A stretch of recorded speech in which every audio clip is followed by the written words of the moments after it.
इस शब्द का मतलब होता है अयुद्ध, जहां युद्ध ना होता हो, जहां हमेशा शांति मिलती हो। लेकिन बीते कुछ दशकों में अयोध्या ने खूब अशांति देखी है।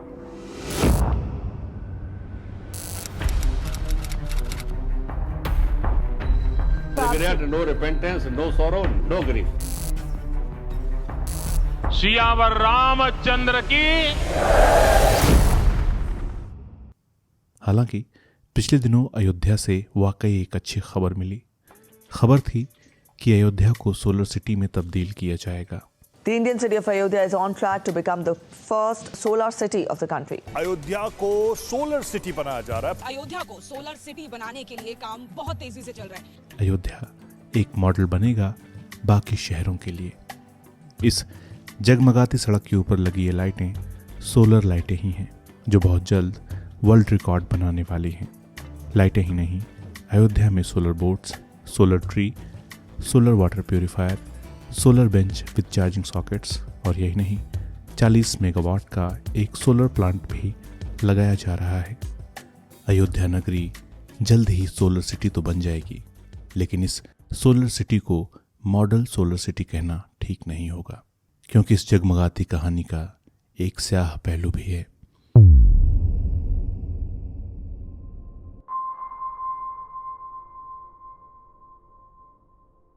हमारा कहीं ठिकाना नहीं है, हम बहुत परेशान मने हैं बाबू।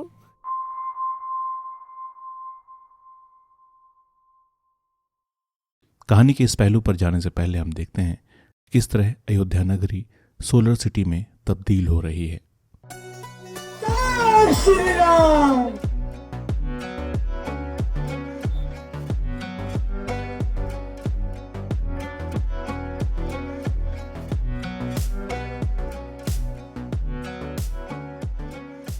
इस सोलर लाइट से बहुत शांति और सुकून मिल रहा है। पहले नहीं था, पहले हमें दिक्कत होती थी आने और जाने में। तो अभी हम अगर ये सोलर लाइट ना लगा होता तो शायद हम इस समय अंधेरे में होते। छोटे छोटे बच्चे हैं, नहीं डराते, अंधियार रहा था तो अंधियार तो डराते लड़के। हम सभी जानते हैं कि कोयला जलाकर बिजली बनाने से हमारे एनवायरनमेंट को बहुत नुकसान होता है। इसलिए पूरी दुनिया की सरकारें कोशिश कर रही हैं कि कम से कम पोल्यूशन के साथ बिजली पैदा की जा सके। हमारे देश भारत ने भी साल 2070 तक देश को कार्बन एमिशन फ्री बनाने का लक्ष्य रखा है। वर्ष 2070 तक भारत नेट जीरो का लक्ष्य हासिल करेगा और साल 2030 तक टारगेट है देश की 50% एनर्जी जरूरत को हम non fossil fuel energy sources से पूरा करेंगे। Non fossil fuel energy sources का मतलब सोलर, हवा, बायोफ्यूल्स और ग्रीन हाइड्रोजन जैसे दूसरे सोर्सेज के जरिए बिजली बनाना, जिसमें पर्यावरण का कम से कम नुकसान हो। देश को कार्बन एमिशन फ्री बनाने के इन्हीं टारगेट्स को ध्यान में रखते हुए उत्तर प्रदेश सरकार ने अपनी सौर ऊर्जा नीति और सौर शहर परियोजना 2023 से 28 के तहत उत्तर प्रदेश के 16 नगर निगमों और नोएडा को सोलर सिटी के रूप में विकसित करने की बात की है। और इस दिशा में यूपी नीडा ने अयोध्या को उत्तर प्रदेश की पहली सोलर सिटी के रूप में विकसित करने के लिए जोर शोर से काम करना भी शुरू कर दिया है।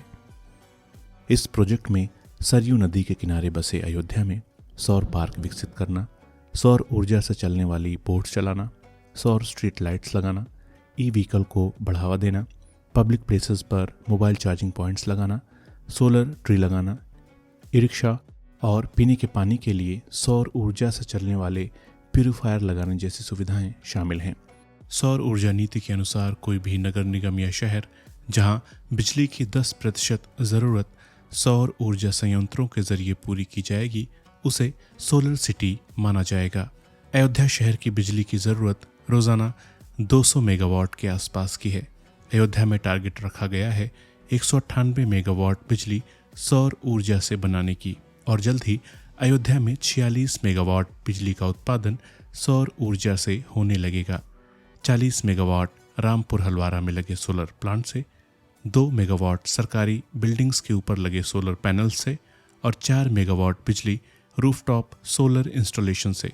क्योंकि अयोध्या में अभी ही 10% से ज़्यादा एनर्जी सौर ऊर्जा संयंत्रों से बनाई जा रही है, इसलिए अयोध्या को सोलर सिटी कहा जा सकता है। अयोध्या को मॉडल सोलर सिटी के रूप में डेवलप किए जाने की बात की जा रही है। जैसे कि और शहरों में केवल सोलर का 10% अगर यूज कर लेते हैं तो उसमें हम लोग सोलर सिटी के रूप में नामित हो जाती है। और उसी क्रम में जैसे 100 रुपये पर कैपिटा हर नगर निगम को उत्तर प्रदेश सरकार या भारत सरकार उसको विकास के लिए धन मुहैया कराएगी। लेकिन अयोध्या में कहा गया कि जितना हमारा टोटल लोड होगा उसका 100% हम सोलर या बायो विंड रिन्यूएबल एनर्जी से करेंगे। उसी क्रम में यहाँ का लोड जो है लगभग 198-200 मेगावाट के लगभग है। एनटीपीसी में 40 मेगावाट का पावर प्लांट की स्थापना कराया जा रहा है। 14 मेगावाट तक हम लोग अब उसको पूरा कर लिए हैं। हम 31 मार्च तक उम्मीद करेंगे कि हम 140 megawatt solar power plant grid को दे सकेंगे। अभी हम लोगों ने 2 मेगावाट का सरकारी बिल्डिंगों पे, इंडस्ट्रियल, कमर्शियल और व्यवसायिक क्षेत्र में हम लोगों ने 2.5 मेगावाट तक का सोलर पावर प्लांट का स्थापना कर लिया गया है। सरकारी बिल्डिंग पर 1 मेगावाट का लक्ष्य और हम लोगों ने भी बढ़ाया है। उम्मीद है कि 8-10 मेगावाट तक हम लोग सोलर सरकारी भवनों पे करेंगे। जो हमारे छत खाली पड़े रहते थे वहाँ हम लोग सोलर लगा के जो आवश्यकता है हमें अयोध्या सोलर सिटी के रूप में अयोध्या के लोगों को बिजली देने की, वो हम पूरा करेंगे। 600 लाइट हम लोगों ने स्मार्ट लाइट लगाया है, जो आगे हम लोग लक्ष्मण टीला से लेकर निर्मली कुंड तक लगाया है। और कुछ लाइट हमें अभी 76 लाइट लगाया जाना शेष है, जिसमें हम लोग यूएई की जो हमारा गिनीज वर्ल्ड रिकॉर्ड है उसको भी हम लोग 470 लाइट लगा के और 10.2 किलोमीटर लगा के उसके रिकॉर्ड को भी तोड़ने का हम लोग प्रयास करेंगे। इन लाइटों का आम लोगों की जिंदगी पर क्या प्रभाव पड़ रहा है, ये समझने के लिए हमने बात की निर्मली कुंड के बाशिंदों से। अभी प्रेजेंट टाइम आप खड़े हैं और ये जो लाइट है वो इस समय लाइट जा चुकी है और ये सोलर लाइट जल रही है। तो अभी हम अगर ये सोलर लाइट ना लगा होता तो शायद हम इस समय अंधेरे में होते और हमें कुछ दिखता नहीं इस समय जहाँ पे हम लोग खड़े हैं। अभी करीब मिनिमम 1 घंटा हो गया बत्ती नहीं आई है। और ये जो हमारा गांव है ना, ये थोड़ा तराई क्षेत्र है और ये नदी के किनारे बसा हुआ है। आप देखेंगे तो चारों तरफ यहाँ जंगल ही जंगल पाएंगे। आप रोड से नीचे जाइए, आपको केवल जंगल ही मिलेगा। कीड़े मकोड़े निकलते रहते, कोई सांप हुआ, बिच्छू हुआ। तो इससे हमें सबसे ज़्यादा फ़ायदा ये है कि हम रोड पे हमें दिख रहा है।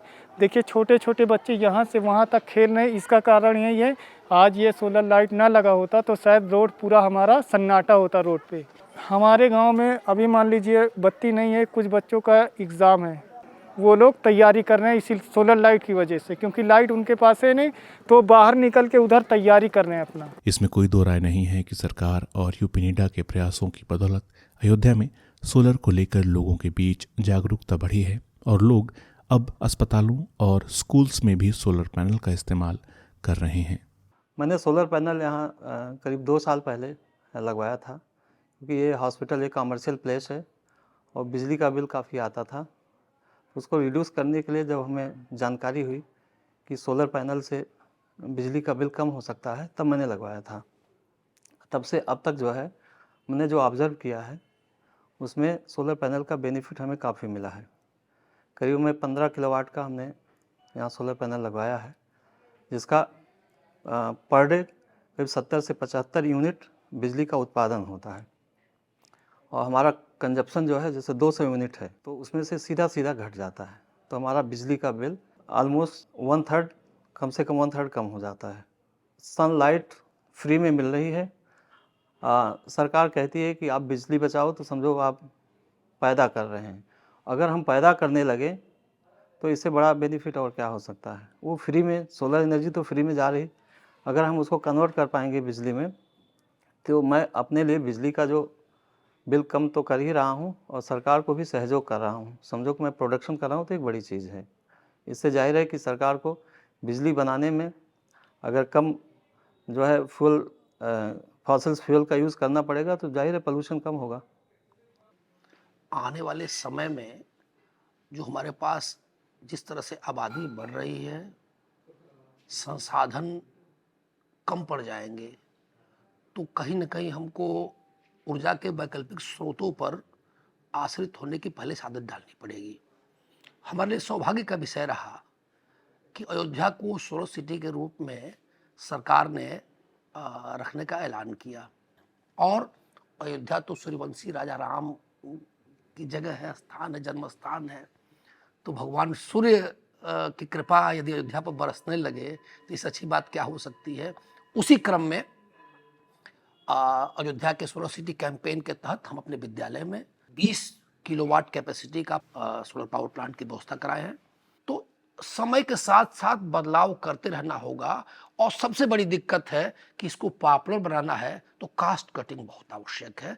इसकी बात संयोग से हो चुकी है, लेकिन मेरा इस पर जोर इसलिए है कि यह जन सामान्य के घरों में इसकी पहुंच तभी बन पाएगी जब एफोर्डेबल प्राइस इसकी हो जाएगी। इस पर ध्यान देने की आवश्यकता है। बाकी यह स्कीम बहुत अच्छी है। सोलर पैनल के कमर्शियल उपयोग के अलावा लोग घरों में भी सोलर पैनल का इस्तेमाल कर रहे हैं। ये जानने के लिए कि सोलर पैनल के क्या फ़ायदे और चैलेंजेस हैं, हमने बात की अयोध्या के उन लोगों से जिन्होंने अपने घर पर सोलर पैनल लगवाया है। कभी ओरिजिनल रीडिंग नहीं आती, मेरी रीडिंग कुछ बताती, उनकी कुछ बताती। आज तक वो कभी उनके आदमी रीडिंग करने ढंग से नहीं आ पाते, न ढंग से बिल आ पाता है। जब सोलर नहीं लगा था तो उससे कम बिल आता था, सोलर लगने का हमारा उससे ज़्यादा बिल हो गया और 6-6 महीना 8-8 महीना बिल मेरा नहीं आता। ये पावर कारपोरेशन की सारी देन है। ये इनको 10 रुपया कहाँ चोरी से मिल जाए उसकी व्याख्या करते हैं, अपनी जगह कुछ नहीं देखते ये। अब भाई मैं तो प्रत्यक्ष उदाहरण हूँ ना। जैसे अब उनके खियाँ जब 4 साल से 3 साल से मेरा लगा है और आज तक जब मेरी रीडिंग खुद नहीं सही हो पा रही, वो रीडिंग की व्यवस्था नहीं कर पा रहे हैं, तो शासन की नीतियों की धज्जी तो उड़ा रहे हैं।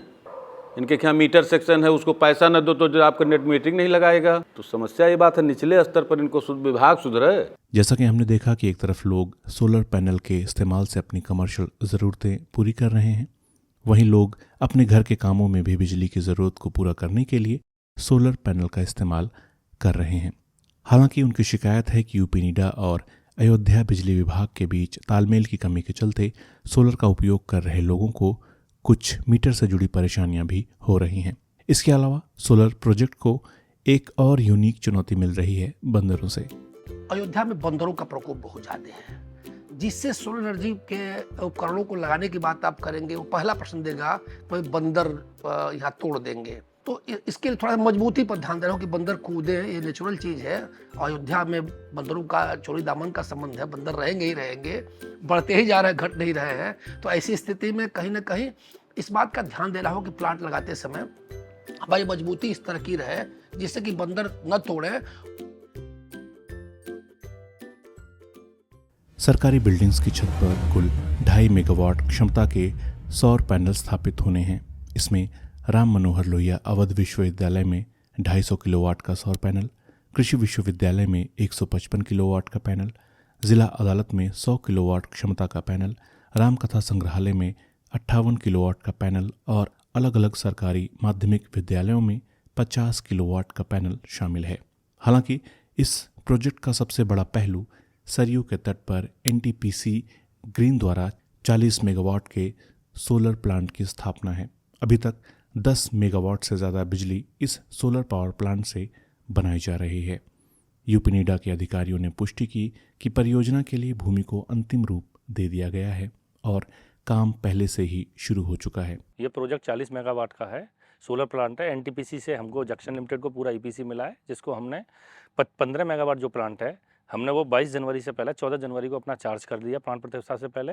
उसके बाद बचा जो 25 मेगावाट है वो हम 31 मार्च तक ख़त्म कर देंगे। इसमें इस प्रोजेक्ट को लगाने में दिन रात 350 के करीब मजदूर लगे थे। 50 हमारे इंजीनियर्स थे जिन्होंने दिन रात डे और नाइट शिफ्ट में काम करके इस प्रोजेक्ट को जो हमें डेट दिया हुआ था NTPC के थ्रू हमने उसको पूरा किया है। इस प्रोजेक्ट का टोटल जो कॉस्ट आ रही है वो 200 करोड़ का प्रोजेक्ट है। ये 165 हेक्टेयर में बना हुआ है और इसको जो ये प्लांट है, जब पूरा प्लांट कमीशनिंग हो जाएगा 40 मेगावाट, तो इस प्लांट में जो 80,000 पर एनम यूनिट्स इसमें उत्पादन होगा। इस प्लांट के बारे में हमें बहुत ज़्यादा सहयोग गवर्नमेंट का भी मिला है, NTPC का भी सहयोग मिला है, इवन गांव वालों का। जितने बार हमारे यहाँ आसपास के गांव वाले हैं उन सबको हमने यहाँ काम दिया हुआ है। सभी आगे आने वाले में इसमें मेंटेनेंस के लिए भी हम गांव वालों को ही ज़्यादा सूझ रहे हैं। जितना बार हमारा यहाँ इक्विपमेंट लगा हुआ है, ट्रैक्टर, ट्रॉली, JCB वगैरह, वो सब गाँव वालों की ही लगी हुई है। तो हमने गाँव वालों का भी विशेष ध्यान रख के इसमें काम किया है। यहाँ तक अयोध्या के सोलर सिटी में तब्दील होने की कहानी एकदम साफ सुथरी दिखती है, लेकिन जैसे ही मैंने ये जानने की कोशिश की कि क्या रामपुर हलवारा की इस जगह पर जहां ये 40 मेगावाट का सोलर प्लांट लग रहा है, क्या ये ज़मीन खाली पड़ी थी या कोई यहाँ रहता भी था? थोड़ी नज़र घुमाई तो दिखने लगे कुछ टूटे मकान और प्लास्टिक के टेंट। गांव वालों ने आरोप लगाया कि अयोध्या प्रशासन ने जोर ज़बरदस्ती से इस ज़मीन का अधिग्रहण किया और जो 45 किसान परिवार यहाँ 35 साल से ज़्यादा वक्त से रह रहे थे, उनको ज़बरदस्ती बिना कोई नोटिस दिए यहाँ से निकाला गया, उनके घरों को तोड़ दिया गया। जमीन तो चली गई, अब घर लोहिया आवास बना रहा है, वो कावत कहते भाई ढकेल दिए तो हम कहना हम सब परिवार भर 4 बेटवे हैं, हमरे सब घर में आल जाए तो गिराई दियो, मर जा हम जान दे बहुत का करी। जब ईटा गुम्मा ढोए के रोज खर्ची चलत है, लड़के बच्चे उनका पढ़ावे लिखावे कि कमाए लावे, ईटा गुम्मा ढोए तो खाना खाए, अब ये अफसोस से मरा था का करी।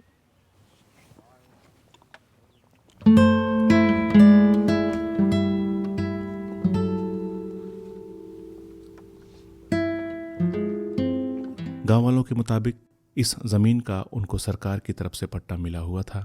सरकार खाली पड़ी ज़मीनों को खेती के लिए उन लोगों को लीज पर दे देती है जिनके पास कमाई का कोई और ज़रिया नहीं होता है।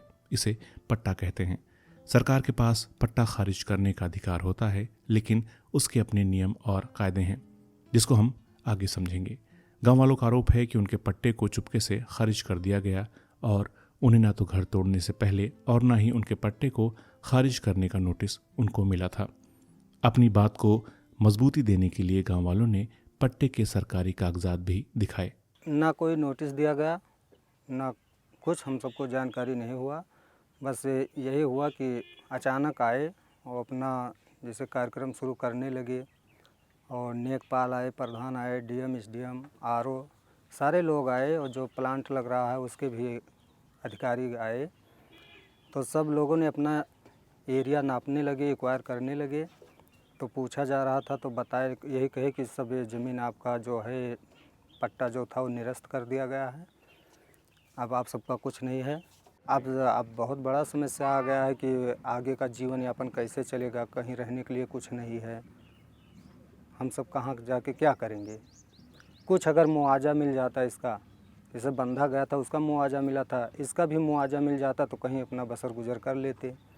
उस वक्त हम सब थे जब शुरू में इन्होंने ज़बरदस्ती करना शुरू किया। ज़्यादा जनता जो यहाँ के लोग थे जब इकट्ठा होते थे, बोलना चाहते थे तो प्रशासन बुला लेते थे, प्रशासन आ जाता था, डीएम, एसडीएम, आरओ सब लोग आ जाते थे प्रशासन सहित, ज़बरदस्ती करके ठेलने लगते थे। 1-2 लोग को भी ले जाके डीएम ने पकड़ के बंद भी करवा दिया था, पीएसी भी आ गई थी।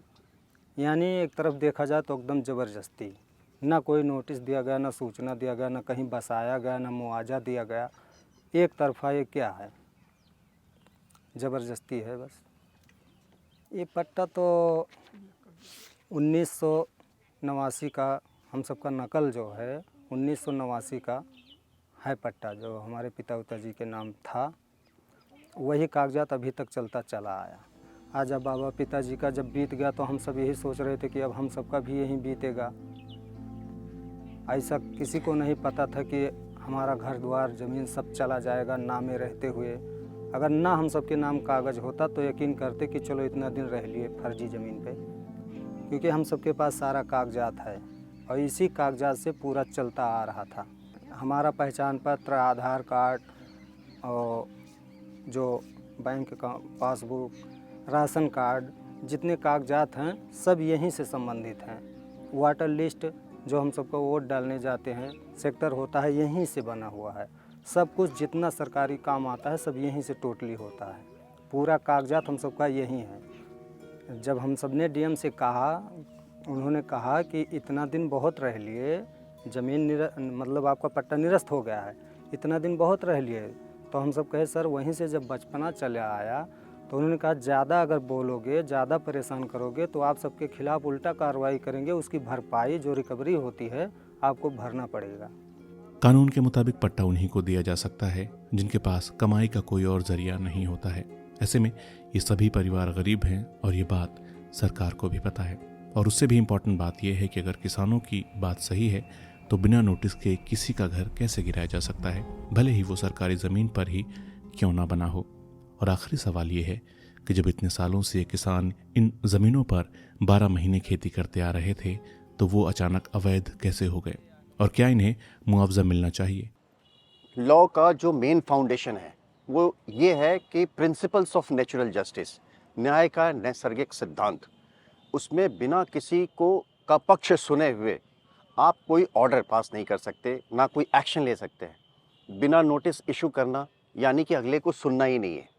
तो अगले को सुनना नहीं है, बिना नोटिस इशू किए आपने उनके घरों को उजाड़ दिया। ये बर्बर कृत्य है।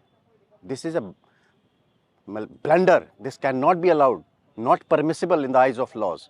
ये बिल्कुल इलीगल है, आर्बिट्री है, अगेंस्ट द लॉ है, कैप्रिशियस है।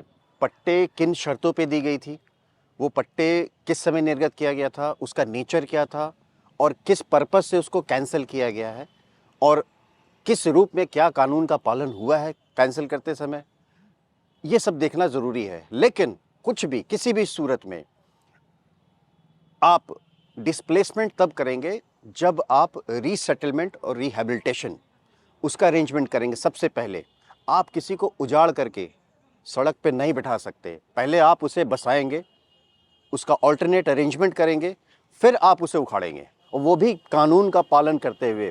आपको तो आपका काम है एज ए वेलफेयर स्टेट लोगों का वेलफेयर करना।